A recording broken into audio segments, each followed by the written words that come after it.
SIR শেষ না করে নির্বাচন শেষ করা যাবে না, এই রাজ্যে দলীয় কর্মসূচিতে যোগ দিয়ে স্পষ্ট জানিয়ে দিলেন শ্রমিক ভট্টাচার্য। খড়দহের মাধব আশ্রম মাঠে কলকাতার উত্তর শহরতলি জেলার উদ্যোগে পরিবর্তন সংকল্প সভায় বক্তব্য রাখেন বিজেপির রাজ্য সভাপতি শ্রমিক ভট্টাচার্য।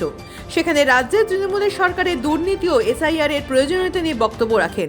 সেখানে সাংবাদিকদের মুখোমুখি হয়ে তিনি আবারও রাজ্যে চলো এসআইআর নিয়ে প্রক্রিয়া তৃণমূলের ভূমিকা নিয়ে স্পষ্ট জানিয়ে দেন যে এই রাজ্যে এসআইআর যতক্ষণ না সম্পন্ন হচ্ছে ততক্ষণ নির্বাচন সম্ভব নয়, প্রয়োজন হলে তৃণমূলকে আবার সুপ্রিম কোর্টে যাবার পরামর্শ দেন। আপনাদের কি মনে হয় যে ভারতীয় জনতা পার্টি বা ভারতীয় জনতা পার্টির পক্ষে কেউ, আমি যেমন বর্তমানে রাজ্য সভাপতি আছি, আমি নির্বাচন কমিশনের স্পোক্সপারসন, নির্বাচন কমিশনের মুখপাত্র তো আমি নই। আপনার এই প্রশ্নগুলো নির্বাচন কমিশনকে গিয়ে করুন।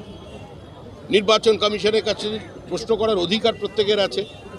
যদি মনে হয় কোনো জায়গায় বিচ্যুতি আছে, আপনারা সুপ্রিম কোর্টে চলে যান, তার দরজা খোলা। একবার গিয়েছিলেন, কি হয়েছে আপনারা জানেন, না বলাই ভালো। হরিশ্চন্দ্রপুরে আবার শিক্ষক পদ্ধতি বন্ধ থাকুক, পদ্ধতি যেহেতু ত্রুটিপূর্ণ অনেক জায়গায়, পদ্ধতি থামিয়ে রাখুন, সংশোধন করুন, পরে দরকার হয় আবার এসআইআর হবে, না হলে প্রচুর না এসআইআর কে সম্পূর্ণ করতে হবে, ভোটার লিস্টের শুদ্ধিকরণ সম্পূর্ণ করতে হবে বিধানসভা নির্বাচনের আগে।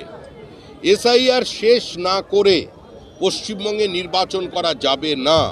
এসআইআর শেষ হবে, শান্তিপূর্ণভাবে একটি শুদ্ধ ভোটার তালিকা মানুষ পাবে, তারপরেই রাজ্যে নির্বাচন হবে। হরিশ্চন্দ্রপুরে আবার শিক্ষককে তৃণমূল নেতা রড দিয়ে মেরে পা ভেঙে দিল, কি বলবেন? হরিশ্চন্দ্রপুরে মালদার পরে হরিশ্চন্দ্রপুরে এক শিক্ষককে তৃণমূল নেতা মেরে পা ভেঙে দিলেন, রড দিয়ে মেরে পা ভেঙে দিলেন। অনুপ্রেরণার কারণে করেছে, অনুপ্রেরণার কারণে করেছে, দলের অনুমোদন আছে যে শিক্ষককে শাসন করতে হবে, করে দিয়েছে। অভিষেক বন্দ্যোপাধ্যায় সাংসদকে সাপের সাথে তুলনা করছেন, বিজেপি সাংসদকে, যে এদেরকে ঘরে রাখবেন না।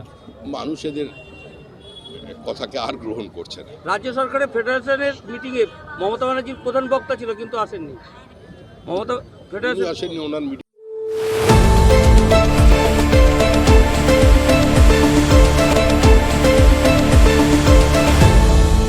আপনারা দেখছেন এই বেলা বাংলা, শিরোনামে সবার আগে।